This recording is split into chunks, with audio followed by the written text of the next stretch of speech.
اللہ نے فرمایا مکس ہو گئے نا آپس میں، اب تم آواز دو۔ حضرت ابراہیم نے آواز دی اور رب نے زندگی دی، اور وہ پرندے اپنی ٹانگوں پر چلتے ہوئے حضرت ابراہیم کے پاس آ کے کھڑے ہوئے تو فرمایا ابراہیم جس طرح ان کو زندہ کیا نا، اسی طرح پھر قبروں سے میں ہڈیاں بھی زندہ کر کے نکال دوں۔ میں ایک فلسفی کو پڑھ رہا تھا، یہ ہمارے جدید دور کے فلسفی بڑے عجیب باتیں کرتے ہیں۔ وہ کہتے ہیں جی ہوا ایسی چلتی ہے کہ انسان قبر میں ہوتا ہے تو ہڈیاں گل سڑ جاتی ہیں تو کوئی بھی نہیں بچتا، اور پھر آپ کہتے ہیں کہ کچھ کو عذاب ہوتا ہے کچھ کو ثواب ہوتا ہے، تو قبر کے اندر جب مردے چلے گئے تو آپ یہ بھی کہتے ہیں بعض لوگ ایک ایک قبر سے 70 اٹھیں گے تو ایک کو عذاب ہو رہا ہے ایک کو ثواب ہو رہا ہے، یہ کیا ماجرا ہے؟ ہمارے بزرگوں نے جواب دیا ہے، ہمارے بزرگوں نے یہ جواب دیا ہے کہ یہ ہوائیں یہ فضائیں یہ ساری اللہ کی قدرت ہے۔ ہر آدمی کو ٹھنڈ لگ جاتی ہے سردیوں کے موسم میں۔ میں نے کچھ ایسے بندے دیکھے ہیں، بلکہ کوئی مجھے کہے گا تو میں دکھا دوں گا، ساری سردیاں سویٹر نہیں پہنتے، پھر فوت ہو جاتے ہیں، اور کئیوں نے 6 پہنے ہوتے ہیں، پھر بھی دانت کے ساتھ دانت بج رہا ہوتا ہے، وہ کہتے ہیں توبہ توبہ بڑی ٹھنڈ ہے۔ یہ بھائی آب و ہوا ایک ہی ہے، لیکن وجود کے اثر قبول کرنے کے معاملات بھی اور ہی ہے۔ یہی معاملہ قبر میں ہوگا۔ لیکن حضرت عزیر علیہ السلام کے گدھے نے بھی آب و ہوا لکھی اور کھانے نے بھی، تو گدھا گل سڑ گیا پر کھانا گلا سڑا۔ دوسری بات یہ کہ قبر میں بندے اکٹھے ہیں تو کسی کو عذاب تو کسی کو ثواب۔ تو امام جلال الدین سیوطی رحمۃ اللہ علیہ فرماتے ہیں 2 بھائی اگر ایک پلنگ پہ سوئے ہوں تو ایک خواب میں لاہور ہوتا ہے دوسرا پشاور ہوتا ہے، سوئے کہاں ہوتے ہیں؟ اکٹھے ایک پلنگ پہ۔ وہ ایک کہتا ہے میں رات کو لاہور تھا، اور دوسرا کہتا ہے نہیں تو غلط کہہ رہا ہے میں تو پشاور تھا، تو ہوتے کہاں ہیں؟ تو اگر ایک جگہ پہ آپ موجود ہیں اور اللہ تبارک و تعالیٰ نے آپ کو روحانی طور پر کہیں کا کہیں پہنچا دیا ہے، تو اسی طرح قبروں میں بھی اگر کسی کو عذاب ہوگا تو ہو ہی جائے گا، اللہ معاف کرے، اور اگر کسی پہ رحمت ہوگی تو وہ بھی انشاءاللہ ہو ہی جائے گی۔ تھوڑا سا آگے بڑھتے ہیں۔ پھر اللہ تبارک و تعالیٰ نے نا اپنی راہ میں خرچ کرنے کی بات ارشاد فرمائی، فرمایا اگر تم میری راہ میں خرچ کرو گے تو میں تمہیں 700 گنا کر کے واپس کروں گا۔ اللہ کی راہ میں خرچ کریں گے تو کتنا ملے گا؟ یہاں بھی معاملہ یقین کرنے کا ہے۔ قوم کو یقین آ جانا کہ ڈبل ہو جائیں گے تو ساری قوم لٹ جاتی ہے۔ اگر اتنا یقین ہو جائے نا ڈبل ہو جائیں گے تو لٹ جاتی ہے، تو اگر یہ بھی یقین ہو جائے نا کہ 700 گنا ہو جائیں گے تو پھر بھی میرا خیال یہ ہے کہ قوم لٹنے کو تیار ہو سکتی ہے، لیکن وہاں لٹ کے برباد ہوتے ہیں۔ رب رسول کے رستے میں لٹیں گے تو آنے والی نسلوں کو بھی اللہ آباد فرما دے گا، اللہ آباد کر دے گا آنے والی نسلوں کو۔ تو میرے دوستو تھوڑا سا آگے جب ہم اس پارے میں چلتے ہیں تو اللہ تبارک و تعالیٰ نے 2 باتیں ارشاد فرمائیں۔ ایک تو ارشاد فرمایا کہ شیطان تمہیں نا 2 چیزوں کے بارے میں اکثر ورگلاتا ہے۔ ایک تمہیں کہتا ہے کہ کنجوسی کرو، فقر تنگ دستی ہو جائے گی اگر خرچ کرو گے، اور دوسرا تمہیں کہتا ہے بے حیائی کرو۔ اللہ نے فرمایا یہ 2 کام تم نے کرنے نہیں، نہ تم نے بخل کرنا ہے اور نہ تم نے بے حیائی کرنی ہے۔ اور پھر آگے جا کے ارشاد فرمایا کہ دانائی بڑی حکمت ہے، عقل مندی بڑی حکمت ہے، زندگی دانائی سے گزارو۔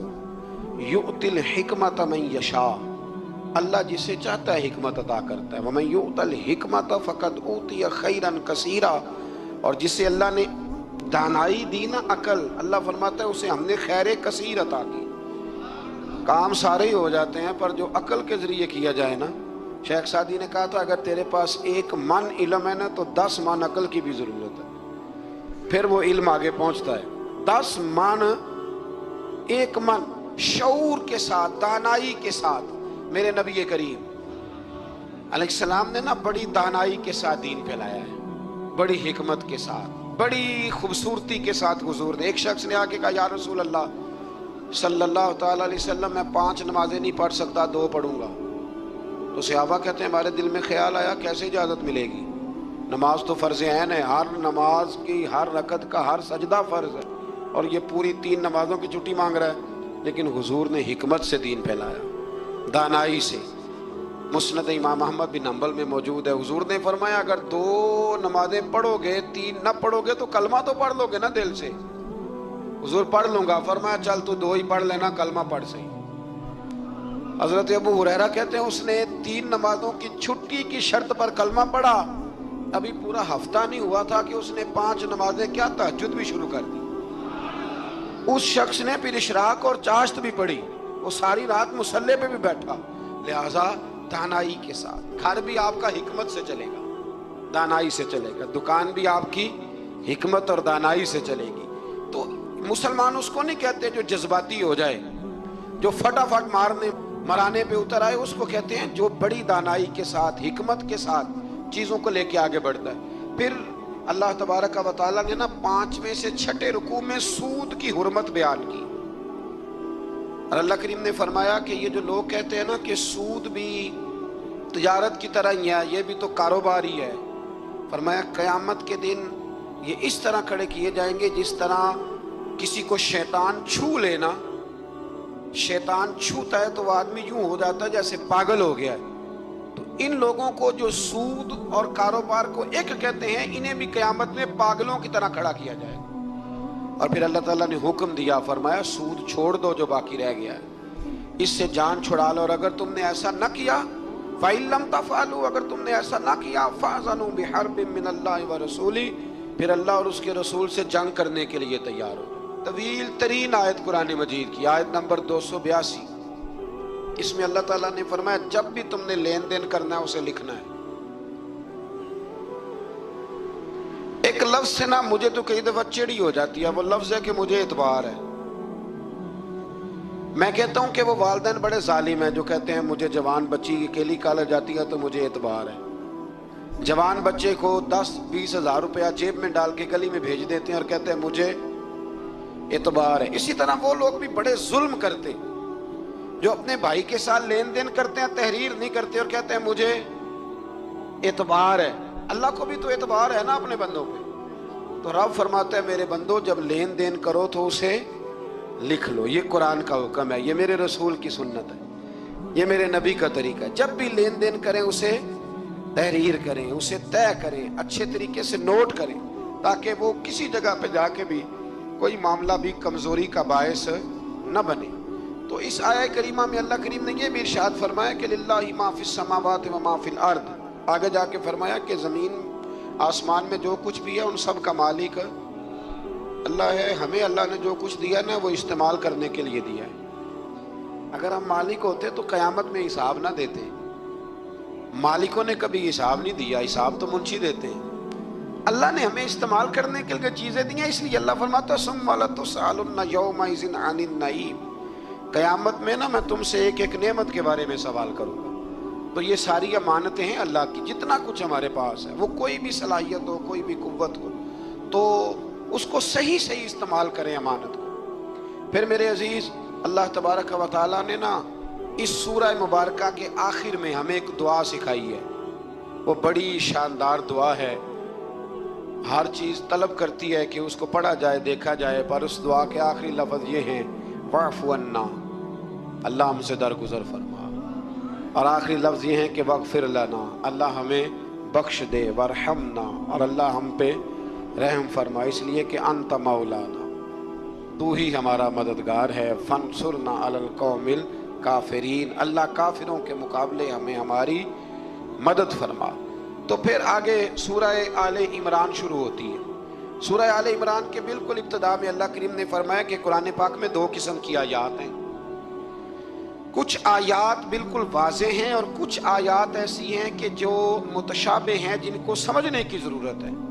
تو فرمایا جن کے دلوں میں کجی ہے نا، کھوٹ ہے، وہ متشابہ آیات کے پیچھے جاتے ہیں۔ کچھ آیات بالکل واضح ہیں، کچھ کو سمجھنے کی ضرورت ہے۔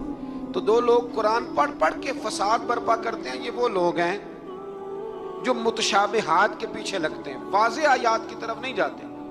ہمارے زمانے میں بھی ہم دیکھتے ہیں کہ قوم یہ جو واضح آیات ہیں ان پر عمل نہیں کرتی، بلکہ کچھ ایسی آیات، کچھ ایسی باتیں جن کو بڑی گہرائی اور گہرائی سے سمجھنے کی ضرورت ہے وہ لے کے آ جاتی ہیں، کہتے ہیں یہ فلسفہ بیان کریں۔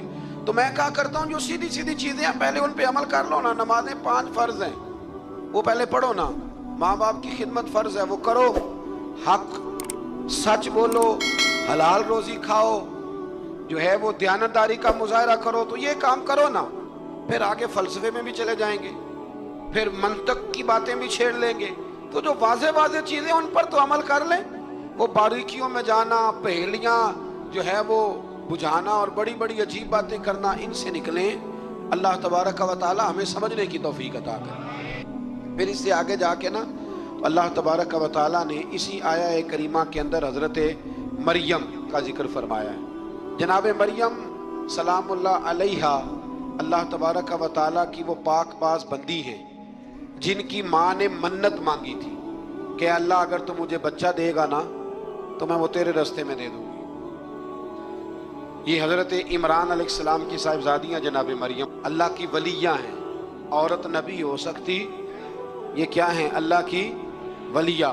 تو حضرت مریم جب وہ بچہ پیدا ہوا ان کی ماں نے منت مانگی تھی. یہ قرآن مجید ہے، یہ 3 پارہ ہے اور اس کی جو آیات ہیں وہ ہیں آیت نمبر 34-35. اس سے آگے جب آپ چلیں گے تو یہ سارا مضمون سورہ آل عمران میں آپ کو ملے گا. تو جب آپ کی ولادت ہوئی تو بیٹی پیدا ہو گئی، تو اب حضرت جناب مریم سلام اللہ علیہا کی جو والدہ تھی نا وہ ان کو لے گئی جناب زکریا علیہ السلام کے پاس. وہ ان کے خالو تھے. کہا میں نے منت مانگی تھی کہ میں بچہ ہوگا تو مسجد کے لیے وقف کروں گی، تو اللہ نے بچی دی ہے. تو حضرت زکریا نے جناب مریم کے لیے اوپر چھت پہ ایک محراب بنا دیا. وہ محراب کے اندر رہتی تھی، وہاں عبادت کرتی تھی. حضرت زکریا آپ کے خالو بھی تھے، اللہ کے پیغمبر بھی تھے. وہ وہاں بیٹھا کرتے تھے اور ان کی پرورش کرتے، کھانے پینے کا خیال کرتے. بڑی خاص بات ہے، عقیدے کی بات ہے. جب سے پہلا سپارہ ہم نے شروع کیا نا تو تھوڑی سی دیر کے بعد وہ عقیدہ آ جاتا ہے جس عقیدے پہ اللہ تعالیٰ نے مجھے اور آپ کو قائم رکھا ہوا ہے. ذرا دیکھیں یہاں بھی بات کھل کے کیسے واضح آتی ہے. حضرت جناب مریم جب جوان ہو گئیں تو حضرت زکریا ایک دن اندر داخل ہوئے تو دیکھا کہ وہاں بے موسم پھل پڑے ہوئے ہیں.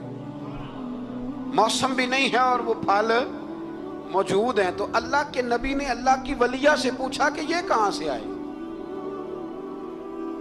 انا لکی ھذا، پوچھنے لگے حضرت زکریا یہ کہاں سے آئے؟ قالت ہوا من عند اللہ. تو حضرت مریم کہنے لگی یہ میرے اللہ کی طرف سے آئے ہیں، یہ مجھے اللہ نے دیے ہیں. اور ان اللہ یرزق من یشاء بغیر حساب، اور جب رب کسی کو رزق دیتا ہے تو پھر بغیر حساب و کتاب ہی عطا فرماتا ہے. تو حضرت زکریا کے پاس اولاد کوئی نہیں تھی، بوڑھے ہو گئے تھے. جب دیکھا نا کہ اللہ کی ولیہ کو اللہ نے بے موسم پھل دے دیے تو خیال آیا کہ میں بھی بوڑھا ہوں، میری بیوی بھی بوڑھی ہے، تو اگر رب اپنی ولیہ کو بے موسم پھل دے سکتا ہے اور دیتا ہے اپنے کرم سے تو اپنے نبی کو بھی تو بغیر موسم کی اولاد دے ہی سکتا ہے نا. اب موسم تو گزر گیا، بڑھاپا آ گیا، لیکن وہاں کھڑے ہو کے حضرت زکریا نے دعا مانگی، رب نے قبول فرمائی اور حضرت یحییٰ علیہ السلام حضرت زکریا کو عطا فرمائے. تو اگر ولیہ کی محراب کے پاس کھڑے ہو کہ اللہ کے نبی دعا مانگے تو رب قبول فرماتا ہے، تو ہم داتا علی اجمیری کے مزار پہ جا کے دعا مانگے تو، ہم غوث اعظم جیلانی کے مزار پہ جا کے دعا مانگے تو. امام شافعی فرماتے ہیں جب بھی کوئی مشکل پیش آتی ہے میں امام اعظم کی مزار پہ جاتا ہوں اور قریبی مسجد میں 2 نفل پڑھ کے ان کے مزار پہ دعا مانگتا ہوں، اللہ میری ہر مشکل کو آسان فرما دیتا ہے. تو بھئی یہ تو قرآن مجید کی آیات ہے نا، ان کو تو کھول کے دیکھو نا. کوئی اور معنی اس آیت کا، کوئی اور تفسیر، کوئی اور مفہوم. حضرت زکریا اس کے علاوہ بھی تو دعا مانگ سکتے تھے نا، لیکن انہوں نے جناب مریم کے پاس بغیر موسم کے پھل دیکھے تو دعا مانگی، بغیر موسم کے پھل دیکھے. اور یہ بھی اللہ کا فضل ہے کہ ولیہ کے پاس دیکھے تو ولیوں والا مسئلہ حل ہو گیا. اگر وہ نبی ہوتی تو لوگوں نے فٹافٹ کہہ دینا یہ تو نبیوں کی بات ہے. تو میرے بھائی اگر کسی کو بغیر موسم کا پھل چاہیے تو کسی ولی اللہ کے پاس جائے، کسی اللہ کے نیک بندے کے پاس جائے، رب بے موسم پھل بھی عطا کرتا ہے. تو پھر اللہ تبارک و تعالیٰ نے آگے جا کے نہیں آیات میں ارشاد فرمایا کہ ہم نے جناب مریم کو بغیر شادی کے بیٹا بھی عطا کیا، اور بیٹا بھی وہ عطا کیا کہ جو اللہ کے نبی ہے، اور بیٹا بھی وہ دیا جنہوں نے پنگوڑے میں باتیں کرنی شروع کر دی. یہ میری خواہش ہے کہ یہ آیتیں آپ نے ضرور پڑھنی ہیں. یہ آیت نمبر 39 اور 40 انہی پر میں بھی بات ختم کر رہا ہوں. حضرت عیسیٰ کی شان رب کریم نے بیان فرمائی، اللہ کا قرآن ہے. یہ اللہ کا قرآن ہے۔ ان کی شان کیا ہے کہ حضرت عیسیٰ علیہ السلام فرماتے ہیں کہ میں نا مٹی کی مورت بناتا ہوں، پھر اس میں پھونک مارتا ہوں، مٹی کا پرندہ بنا کے اس میں پھونک مارتا ہوں میں۔ پھونک حضرت عیسیٰ مارتے ہیں، اور جناب عیسیٰ کہتے ہیں وہ اللہ کے حکم سے اڑنا شروع کر دیتا ہے۔ پھونک کس نے ماری؟ اڑایا کس نے؟ وہ اتنی سی بات ہے، اس کو سمجھ لیں۔ حضرت عیسیٰ کہتے ہیں میں مٹی کی مورت بنا کے اس میں پھونک مارتا ہوں تو اللہ کے حکم سے زندہ ہو جاتی ہے، اڑنے لگتی ہے۔ حضرت عیسیٰ فرماتے ہیں میں تندرست کرتا ہوں مادرزاد اندھوں کو، لا علاج کوڑوں کو، اور میں مردے بھی زندہ کرتا ہوں، کرتا اللہ کی اجازت کے ساتھ۔ اور اسی آیت میں حضرت عیسیٰ فرماتے ہیں کہ میں تمہیں بتاتا ہوں جو تم کھا کے آتے ہو، اور وہ بھی بتاتا ہوں جو تم گھر میں چھوڑ کے آتے ہو۔ تو حضرت عیسیٰ علیہ السلام مٹی کا پرندہ بنا کے پھونک مارے تو رب اس میں جان پیدا کر دے، مردے میں جان بھی پیدا کرتے ہیں۔ اور پھر حضرت عیسیٰ مادرزاد اندھ اور کوڑوں کو آنکھیں بھی دیتے ہیں اللہ کے حکم سے۔ اور پھر حضرت عیسیٰ علیہ السلام مردہ بھی زندہ کرتے ہیں اس کی اذن سے۔ جو کھا کے آتے ہیں وہ بھی بتاتے ہیں، جو چھوڑ کے آتے ہیں وہ بھی بتاتے ہیں۔ تو یہ تو حضرت عیسیٰ کی شان ہے۔ یہ حال ہے ان کے غلاموں کا، تو میری سرکار کا عالم کیا ہوگا؟ میری سرکار کا عالم کیا ہوگا؟ ایک جملہ میرے اعلیٰ حضرت کا، اور بات بڑی اعلیٰ، فرمانے لگے حضرت عیسیٰ علیہ السلام تو پھونک مار کے مردہ زندہ کرتے ہیں نا، تو فرماتے ہیں میرے نبی تو ایک نظر دیکھ لیں تو مردہ دل کو زندہ کر دیا کرتے، مردہ دل۔ اور پھر ایک حدیث سن لیں تاکہ بات اور واضح ہو جائے۔ حضور نے فرمایا علماء امتی کا انبیاء بنی اسرائیل، میری امت کے علماء بھی اسی طرح ہوں گے جس طرح بنی اسرائیل کے نبی ہوتے تھے۔ تو اگر حضرت عیسیٰ کے اندر یہ طاقت ہے تو میرے محبوب کے غلاموں میں بھی بڑی طاقت ہے۔ حضرت آصف بن برخی اگر تخت لا سکتے ہیں تو غوث اعظم بھی بیڑی اوپر اٹھا لیتے ہیں۔ اس لیے عقیدہ اور نظریہ قرآن ہے، حدیث ہے۔ رسول ہونے میں، نبی ہونے میں سارے برابر ہیں، پر ہم نے بعض کو بعض پر فضیلت دے دی۔ فرمایا منہم من کلم اللہ ورفع بعضهم درجات۔ کیا خوبصورت انداز ہے۔ ارشاد فرمایا جا رہا ہے کہ ان میں سے کچھ ایسے ہیں جن سے اللہ نے کلام فرمایا، اور بعض ایسے ہیں جنہیں اللہ نے درجوں میں اس سے بھی زیادہ بلندی عطا فرما دی۔ کوئی رہ فلک کو تیار گیا، تے کوئی جا سدرات ہار گیا، ایک کالیاں زلفاں والا سی جڑا لنگر شاہ تو بھی پار گیا۔ انداز دیکھیے، فرمایا کچھ سے کلام کیا اور کچھ کو پھر میرے رب نے درجوں میں اور بلندی عطا فرما دی۔ اب اللہ جس کو بلندی عطا کرے وہ کتنی بلندی پہ گیا ہے اس کا کوئی اندازہ کر سکتا نہیں۔ تو میرے اللہ نے بھی نہ بات کھلی چھوڑ دی، فرمایا چلو حساب لگاتے رہو۔ اعلیٰ حضرت فرماتے ہیں کمان امکان کے جھوٹے نقطوں، تم اول اور آخر کے پھیر میں ہو، محیط کی چال سے تو پوچھو وہ کدھر سے آئے اور کدھر گئے تھے۔ وہ تو بات بڑی دور نکل گئی، تم ابھی تک اس چکر میں ہو کہ کہاں سے آئے اور کہاں گئے۔ محمد سر وحدت ہے، کوئی رمز ان کی کیا جانے، شریعت میں تو بندے ہیں حقیقت میں خدا جانے۔ اور نہ حلیمہ بھید کھلا ہے یہ، نہ مقام میں چونو چراں ہے یہ، تو خدا سے پوچھ وہ کون تھے تیری عظمتیں جو بڑھا گئے۔ لباس آدمی پہنا تو جہان آدمی سمجھا، وہ مزمل بن کے آئے تھے تجلی بن کے نکلیں گے۔ تو پہلی آیت میں ہی اللہ تعالیٰ نے اپنے انبیاء کی اور اپنے محبوب کی عظمت کو بیان فرمایا۔ پھر اللہ تبارک و تعالیٰ نے اس سے اگلی آیات کے اندر اپنی راہ میں خرچ کرنے کا حکم دیا، اور پھر آگے بڑھ کے نا اللہ تبارک و تعالیٰ نے اسی پارے میں وہ عظیم آیت ارشاد فرمائی جسے آیت الکرسی کہا جاتا ہے۔ آیت الکرسی میں اللہ تعالیٰ کی عظمتوں کا بیان ہے، شانوں کا بیان ہے، بلندیوں کا بیان ہے، اور اس کے کمال اختیار اور کمالات کا بیان ہے۔ اور یہ وہ خوبصورت آیت کریمہ ہے آیت الکرسی۔ یہ حدیث آپ نے آج رٹ لینی ہے، یہ رٹ لینی ہے آپ نے حدیث، اور اتنی پکی رٹنی ہے کہ میرا مشورہ ہے کہ بچوں کے کانوں میں بھی بتانی ہے۔ کہ یہ کام بھولنا نہیں۔ نبی پاک علیہ السلام نے فرمایا جو ہر فرض نماز کے بعد آیت الکرسی پڑھے گا نا، وہ مرنے سے پہلے پہلے جنت میں اپنا مقام دیکھ لے گا۔ اب اس سے بڑی فضیلت کیا ہوگی کہ مرنے سے پہلے پہلے امام سیوطی علیہ رحمہ نے اس حدیث کو نقل فرمایا۔ اللہ کریم نے نا آیت الکرسی کے فوراً بعد ارشاد فرمایا لا اکراہ فی الدین، اس دین میں سختی کوئی نہیں۔ تو یا اللہ پھر کیا ہے؟ وہ جو کافر بڑا اعتراض کرتے ہیں نا کہ دین تلوار سے پھیلا ہے، تو دین ان لوگوں نے فوجوں کے ذریعے پھیلایا ہے، تو اللہ تبارک و تعالیٰ نے تیسرے پارے کی آیت نمبر 256 میں وضاحت فرما دی کہ دین میں کوئی جبر نہیں ہے۔ ہاں ہم نے صورتحال واضح کر دی ہے، حق بیان کر دیا ہے۔ اب جو بندہ انکار کرے گا اس حق کا وہ شیطان کے ساتھ ہے، اور جو ایمان لے آئے گا تو پھر اس نے ایک مضبوط چیز کو پکڑ لیا ہے، اور اس مضبوط چیز کو پکڑا ہے جس نے کبھی کھلنا نہیں ہے۔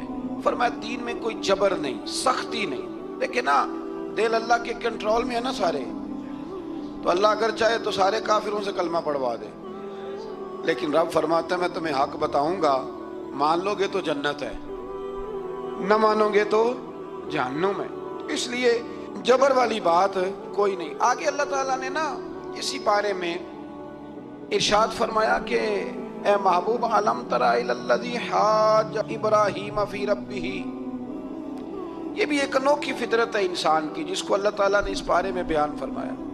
محبوب آپ نے اس شخص کی طرف نہیں دیکھا جو حضرت ابراہیم سے جھگڑا کر رہا تھا ان کے رب کے بارے میں؟ جھگڑا کیوں کر رہا تھا؟ ان آتاہ اللہ الملک، کیونکہ اللہ نے اسے ملک عطا فرمایا۔ اللہ نے بادشاہی دیا تو وہ اللہ کے معاملے میں جھگڑے کرنے لگ گیا، وہ کہتا ہے میں ہی رب ہوں۔ تو حضرت ابراہیم علیہ السلام نے فرمایا میرا رب تو وہ ہے جو زندہ کرتا اور مارتا ہے۔ تو بیوقوف نے دلیل کیا دی؟ نمرود کہنے لگا میں رب ہوں، تو فرمایا میرا رب وہ ہے جو زندہ کرتا اور مارتا ہے۔ تو کہتا ہے میں بھی زندہ کرتا ہوں مارتا ہوں، دلیل کیا ہے؟ ایک سزائے موت کا قیدی منگایا، اور حضرت ابراہیم علیہ السلام کے سامنے کہنے لگا بھی تمہاری سزا کیا تھی؟ وہ کہنے لگا کل پرسوں پھانسی ہونے والی تھی۔ کہنے لگا جاؤ تم آزاد ہو۔ کہنے لگا دیکھ لو میں نے زندگی دے دی نا، حالانکہ یہ پرسوں مر جاتا۔ اور ایک بے گناہ کو پکڑا، تلوار ماری اور قتل کر دیا۔ کہنے لگا دیکھو میں بھی تو زندگی اور موت دیتا ہوں۔ اب حضرت ابراہیم اس کی اس دلیل پر اعتراض کر سکتے تھے، آپ نے خاص غور کرنا ہے بات پہ، اعتراض کر سکتے کہ تو پاگل ہے، زندگی تو یہ ہے نا کہ جس کو تلوار سے مارا ہے اسے اٹھا کے دکھا، یہ اعتراض ہو سکتا تھا۔ لیکن جب کوئی بیوقوفوں جیسی دلیل دے نا، تو علم مناظرہ کا اصول یہ ہے کہ پھر اسے اس کی زبان میں جواب دیا جاتا ہے، پھر اسے یعنی پھر اس کو یہ نہیں آپ کہیں گے کہ یہ تو نے کیا کیا۔ اب جس طرح کا منہ ہوگا تھپڑ بھی، یہ بزرگوں کی مثالیں ہیں نا، تو اس نے کہا جی دیکھو میں نے بھی بندہ ایک زندہ کر دیا، ایک مار دیا ہے۔ اب یہ اس کی بیوقوفوں جیسی دلیل تھی، لیکن چونکہ بندہ ہی بیوقوف تھا تو اس کی اس کو سمجھ نہیں آنی تھی، تو حضرت ابراہیم نے دلیل بدل لی، اور آپ فرمانے لگے چلو پھر اگر یہی بات ہے تو میرا رب وہ ہے جو سورج کو مشرق سے نکالتا ہے اور مغرب میں غروب کرتا ہے۔ تو اگر رب ہے نا تو اس طرح کر فاتی بہا من المغرب، تو اسے مغرب سے نکال۔ چل یہ تو نے زندہ مردہ کر کے دکھا دیا نا، تو مغرب سے نکال۔ فبہت الذی کفر، تو کافر پریشان ہو گیا، اس لیے کہ وہاں سے نکال سکتا نہیں تھا۔ تو جب آپ کسی سے گفتگو کرتے ہیں نا تو الجھے نہیں، بات ایسی کریں جس کا کوئی جواب موجود نہ ہو۔ یہاں مفسرین نے ایک بڑی شاندار بات لکھی ہے۔ مفسرین کہتے ہیں کہ اگر وہ یہ کہہ دیتا نا یہاں پہ، کیونکہ بیوقوف تھا نا، کہہ نہیں سکا، اگر کہہ دیتا نا کہ مشرق سے تو میں نکالتا ہوں، تو آپ اپنے رب سے کہیں وہ مغرب سے نکالے، تو مفسرین کہتے ہیں اگر حضرت ابراہیم فرما دیتے نا تو رب کریم نے سورج مغرب سے بھی نکال دینا تھا، لیکن فبہت الذی کفر، وہ یہیں پہ نہ رہ گیا۔ کہ اللہ کے بندے ہیں نا، امام اعظم ابو حنیفہ رحمت اللہ علیہ کے سامنے ایک دہری آ گیا، وہ کہتا تھا کہ ساری مخلوق خود بخود بنی ہے۔ تو امام صاحب نے بھی علم مناظرہ کے ساتھ اس کے ساتھ گفتگو کی، وہ کہنے لگا جی خود بن گیا سارا کچھ۔ تو امام صاحب کہنے لگے چل چھوڑ، کل بات کریں گے تیرے ساتھ۔ وہ کل دوبارہ آیا تو امام اعظم دریا کے کنارے کھڑے تھے. کہنے لگا امام صاحب بڑے پریشان کھڑے ہو. تو آپ فرمانے لگے پریشان اس لیے ہوں کہ میں نے عجیب ہی نظارہ دیکھا ہے. ابھی ابھی ایک درخت خود بخود کٹا ہے اور خود بخود اس کے تختے بن گئے, خود بخود رندہ چلا ہے, خود بخود کشتی بن گئی, خود بخود دریا میں اتری ہے, اور خود بخود کچھ بندوں کو ادھر لے کے آنے لگ گئی ہے, کچھ کو یہاں سے ادھر لے کے جانے لگ گئی ہے, سارا کچھ خود. وہ کہنے لگا حضور سیانے بیانے بندے ہیں, کبھی کشتی بھی خود بخود بنی ہے, کبھی بندے خود بخود ادھر سے ادھر بھی گئے ہیں. آپ فرمانے لگے کشتی خود بخود نہیں بن سکتی تو اتنی بڑی کائنات خود بخود کیسے بن گئی؟ اور اگر بندے ادھر سے ادھر خود بخود نہیں آ سکتے تو بتا یہ سورج اور چاند خود بخود ادھر سے ادھر کیسے روز چلے جاتے ہیں؟ تھوڑی دیر چپ رہا, پھر آ کے امام اعظم کے ہاتھ چومے اور کہنے لگا آپ نے تو کمال کر دیا, میرا ذہن صاف ہو گیا, مجھے کلمہ پڑھائیں, میں بھی مدینے والے محبوب کا غلام بن جاتا. تو پکی دلیلوں کے ساتھ گفتگو کرتا ہے قرآن پاک, پکی دلیلیں. یہ آیت سبق یہ دیتی ہے کہ آپ کسی سے بات کریں تو اب چونکہ سپارہ لمبا ہے بات رہ نہ جائے, پر یہ مضمون اتنا شاندار ہے کہ میرا یہاں رکنے کو دل کرتا ہے. وہ ہمارا نظریہ یہ ہے کہ امام کے پیچھے سورۃ فاتحہ نہیں پڑھنی, اگرچہ جو پڑھتے ہیں اس پر کوئی سخت فتویٰ نہیں ہم دیتے, بعض آئمہ پڑھتے ہیں, لیکن سمجھانے کے لیے. امام اعظم ابو حنیفہ رحمۃ اللہ علیہ کی رائے ہے کہ امام کے پیچھے سورۃ فاتحہ نہیں پڑھنی. ہمارے پاس دلیل ہے, قرآن کہتا ہے جب قرآن پڑھا جائے تو خاموشی سے سنو, اور حضور کا فرمان موجود ہے مصنف ابن ابی شیبہ میں کہ امام کی قرات ہی مقتدی کی قرات ہے. بزرگ کہتے ہیں کہ دلیل اس طرح کی دو کہ سامنے والے کے ذہن تک بات پوری اتر جائے, آپ اسے سمجھا پائیں. امام صاحب نے جب یہ بات ارشاد فرمائی تو کچھ لوگ آپ سے مناظرہ کرنے آ گئے, 15-20 لوگ تھے. ایک ادھر سے بولتا پڑھنی چاہیے سورت امام کے پیچھے, ایک ادھر سے بولتا پڑھنی چاہیے, ایک ادھر سے بولتا. تو امام اعظم ابو حنیفہ فرمانے لگے تم سارے پڑھے لکھے لوگ ہو, یہ گفتگو کا طریقہ ہے؟ اس طرح بات کرتے ہیں کسی کے سامنے؟ میں اکیلا ہوں اور تم 15 لوگ ہو, کوئی ادھر سے بولتا ہے کوئی ادھر سے بولتا ہے, طریقہ کرو کوئی بات کا. وہ چپ کر گئے, کہنے لگے ویسے ٹھیک تو ہے, ہم تو غیر مہذب ہو گئے. تو امام صاحب کہنے لگے ایک بندے کو منتخب کرو, وہ میرے سامنے آئے. انہوں نے ایک بندہ منتخب کر لیا. وہ کہنے لگا جناب یہ ہمارا نمائندہ ہے, یہ اگر جیت گیا تو ہم سارے جیت گئے, یہ اگر ہار گیا تو ہم سارے. تو امام صاحب کہنے لگے کیوں منتخب کیا؟ کہنے لگے جی سارے بولیں گے تو سمجھ نہ آئے گی کوئی کیا کہہ رہا ہے, کوئی کیا کہہ رہا ہے, کوئی کہاں ہے کوئی کہاں ہے. تو امام صاحب کہنے لگے میرا بھی مسئلہ یہی ہے, ایک الحمدللہ رب العالمین پہ ہے اور دوسرا صراط الذین انعمت علیہم پہ. تو میں بھی کہہ رہا ہوں کہ جو امام آگے لگا لیا نا اس پر اعتبار کرو.